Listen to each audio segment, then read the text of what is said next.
everyone! Hello fishes, hello world! I am Ashma Berry Makakisin. And I'm Windel Gay Huntilia. And welcome to our Aquaculture Learning Channel.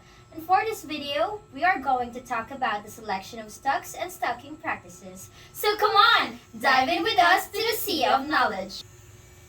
So the first topic that we will discuss is the factors to consider in choosing fish for aquaculture. Success or failure of any aquaculture venture largely depends on the right selection of the site. In choosing a site, several factors other than the physical aspect of the site are to be considered. Selecting a site for aquaculture is the most important stage in ensuring a successful fish farming venture. When deciding where to put your fish pond or fish environment, these are some of the key considerations.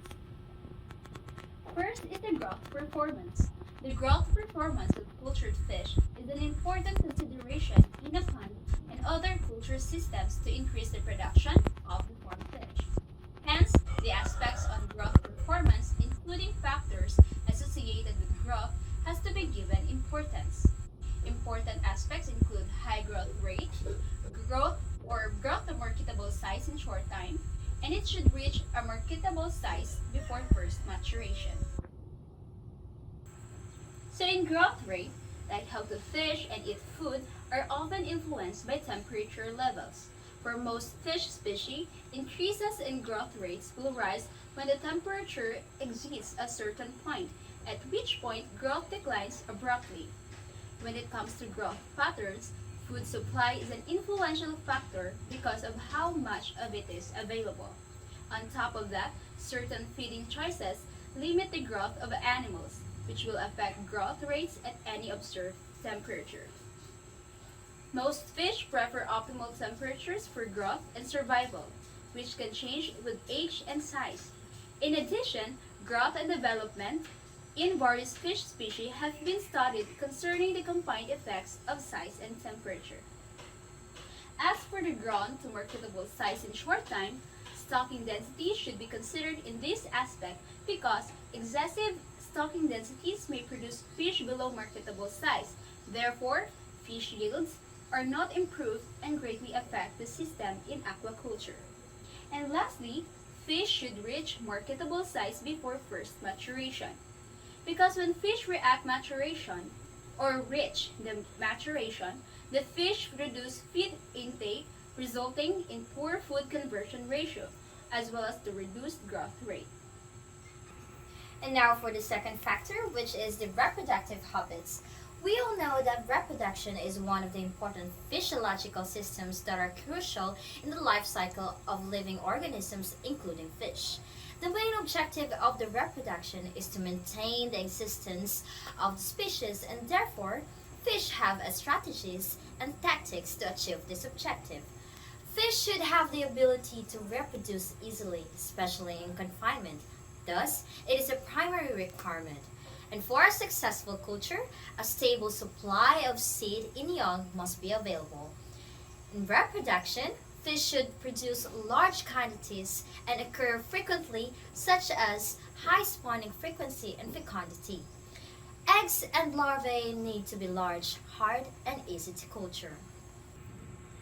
A successful reproduction largely depends on the nutrition and environmental conditions, so this must also be given attention to achieve a good reproductive habit.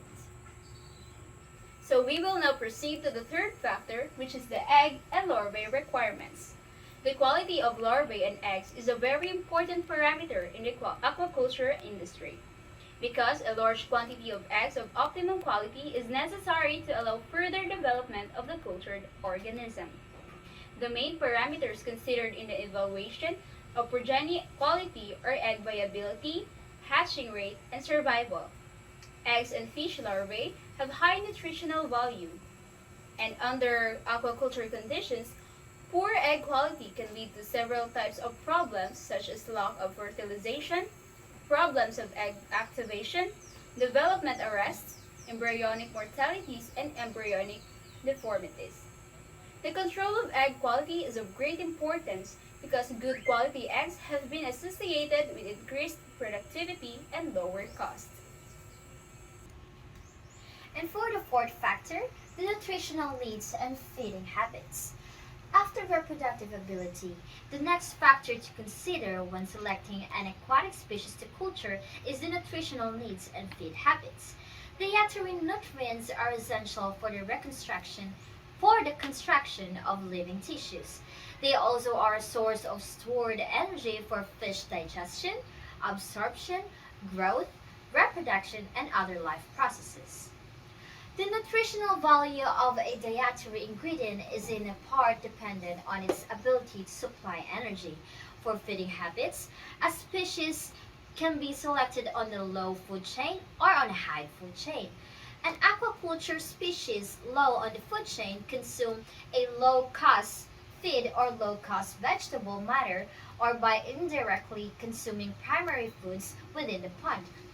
Aquatic animals are like the terrestrial animals require protein, carbohydrates, fats, vitamins, and minerals. Unlike terrestrial animals, some of the nutritional needs are met directly from the aquatic environment. The more completely nutritional needs are understood, the more efficiently other aquatic animals can be produced. So the next factor, the fifth, which is polyculture possibilities. So most polyculture occurs in ponds, and different species combination in polyculture system effectively contribute to improve the pond environment. Polyculture should combine fish having different feeding habits in proportion that effectively utilize natural foods. As a result, higher yields are obtained, and in selecting polyculture as a criterion for determining which species to produce depends on the type of production system. This system increases the total aquatic production in a volume of water by using species that occupy different dimensions of the water and feed on different feedstuffs. Now for the sixth factor, which is the adaptability to crowding. Aquaculture requires species that are used to crowding because this increases productivity of a space while increasing management for the space. Hence, aquatic species selected for culture exhibit adaptability should be able to withstand crowding. And good management is essential and should be implemented because crowding could have negative impact on the fish and causes potential problems in fish environment. Seventh factor is the disease resistance. Disease in fish and shellfish is one of the main problems facing aquaculture production. Therefore, all attempts should be made to increase the rate of survival and thus reduce economic losses. Species vary widely in their ability to resist disease, and aquaculturists select species for disease resistance based on the conditions at their production site. And now for the eighth factor, the market demand. Production of an aqua crop can be successful and efficient, but without a market, production efforts are wasted. So, a market for a product consists of the following. The first one is desire by consumers. The second one, price consumers can afford. The third one would be prepared, easy to use forms of the product. And the fourth one is the storage to reach the consumers. And the fifth one is the desired flavor.